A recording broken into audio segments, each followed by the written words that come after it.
The motion sensor alarm system solves perimeter security problems through multi-sensor matrix technology. The product has features such as 1+6 combined arrays, strong penetration, 500-meter wireless communication, customizable range and remote control. Such a motion sensor alarm system will undoubtedly give you peace of mind, no matter where you are. 1. Press and hold the power button on the receiver and the detector for 3 seconds to start.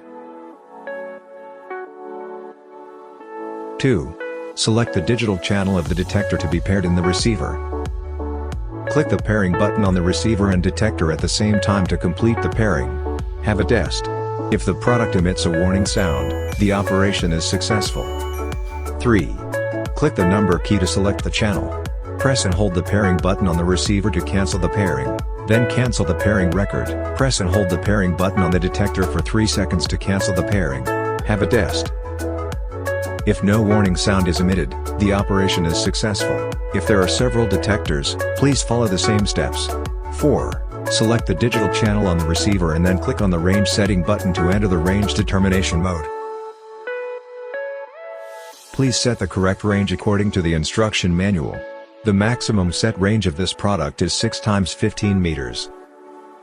You can confirm the range within the maximum detection range. Click the range setting button again to complete the setting.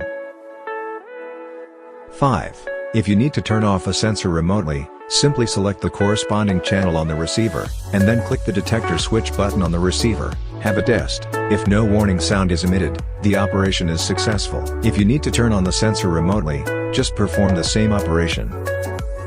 6. If several detectors are used in combination, the receiver can visualize the alarm source through the paired channels. 7. If you want to check the remaining power of the device, simply short press the power button of the device. If the functions of the other status lights are beyond your understanding, please refer to the user manual for the indicator light status function.